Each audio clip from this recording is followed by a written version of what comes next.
This is something my buddy Ken found.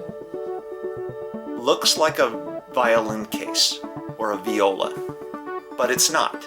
It's actually something else, and it has a direct relation to our SEMA car. You want to know what's inside? Let's find out.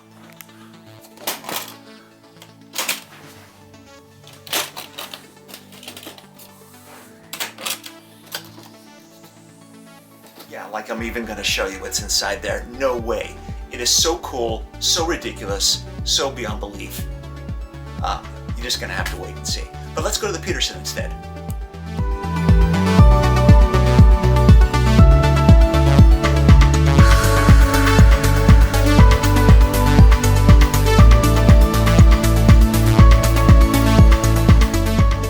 I really like car museums, and pretty much every major city has them.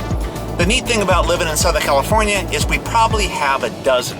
And today, we're going to the Petersen Museum. We're going to do kind of like what we did at the Automobile Driving Museum yesterday, but we're not going to drive anything. I'm already driving something right now.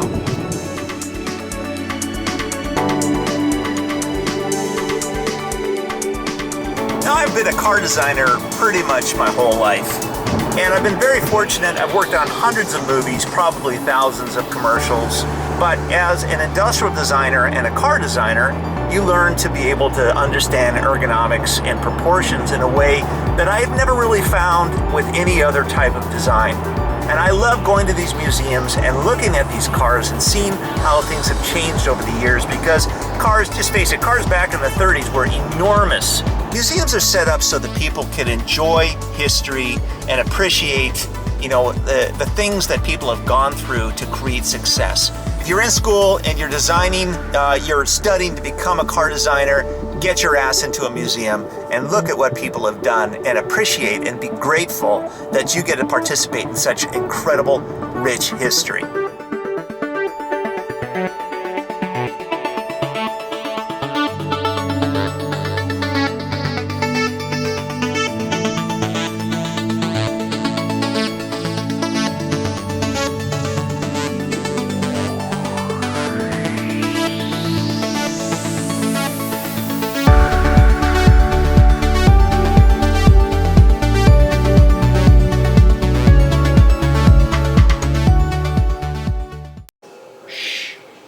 We're at the Petersen Museum.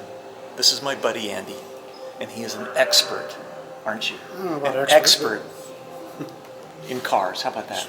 I know a lot about cars. Yeah.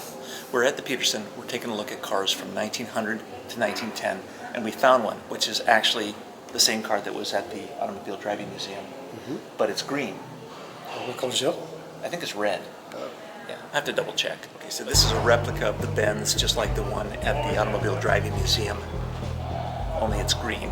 That's the gas tank. I know that now. Batteries underneath the seat.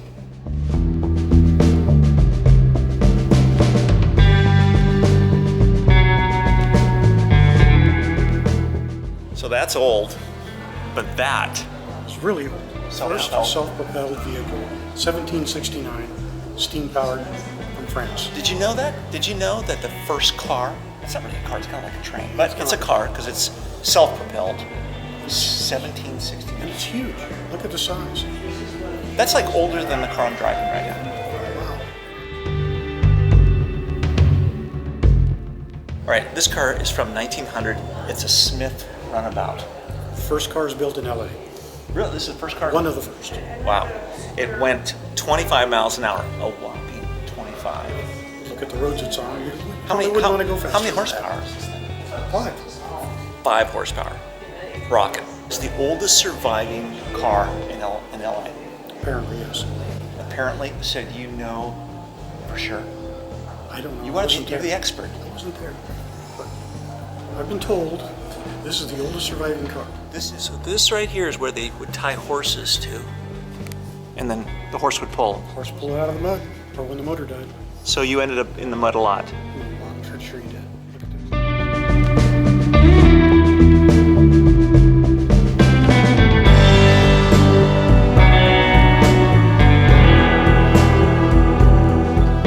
Right, so this is a gas powered? Gas powered? Gas powered? Cylinder. bicycle, motorcycle, kind of at that point where they couldn't decide whether they were going to do bicycles or... It had pedals and it had a motor. Nice. 1904, and this is a FN.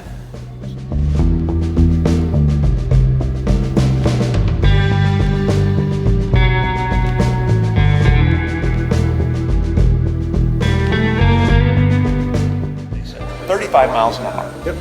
I don't know any motorcycle that goes 35 miles an hour, so it's kind of a really fast bicycle. Fast bicycle. Yeah. Tiny cylinders. Tiny Look cylinders. how small they are. A bunch of very cool levers and stuff. Yeah. God knows what those things do, but you gotta be able to know all that stuff while you're riding. It's true. Be helpful. That and being on your cell phone, that would be a problem. What did this thing cost originally? $350. 350 bucks. That was probably That was in 1904. $3,500 That was a bucks. lot of money. So that's the shock. That's the front shock, and that's the rear shock. They made 17,000 of these. 17,000? God knows where the rest of them are, or how many are left. I found 17,000 people crazy enough to ride this.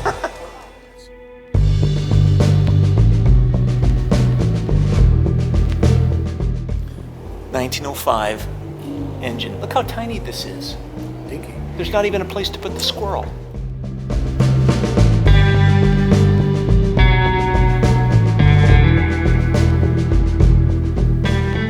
I like the name of this, the Thor.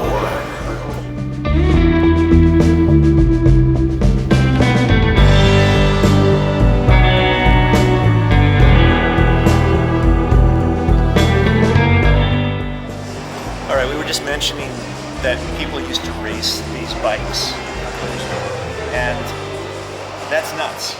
Because I'm not even sure I want to get on that thing. So we saw some stuff from 1900 to 1910, but mostly motorcycles. Mostly motorcycles. Yeah, but they were still cool because they got wheels. Yeah. And I'm into that kind of thing. And they're fast. And they're fast. Scary fast. Scary fast. Yeah, I'm not sure I would want to ride some of those. But what was your favorite? Probably the FN. I thought that was pretty cool. Yeah, that was pretty neat. All right, so Petersen's got some pretty cool stuff from 1900, 1910. When we come back, we're going to go 1910 to 1920, and there's more stuff. More stuff than before. Right. But we'll leave you guys with a really cool car from Art Center, which is where I went to school. These guys are creating some amazing stuff, so check this out.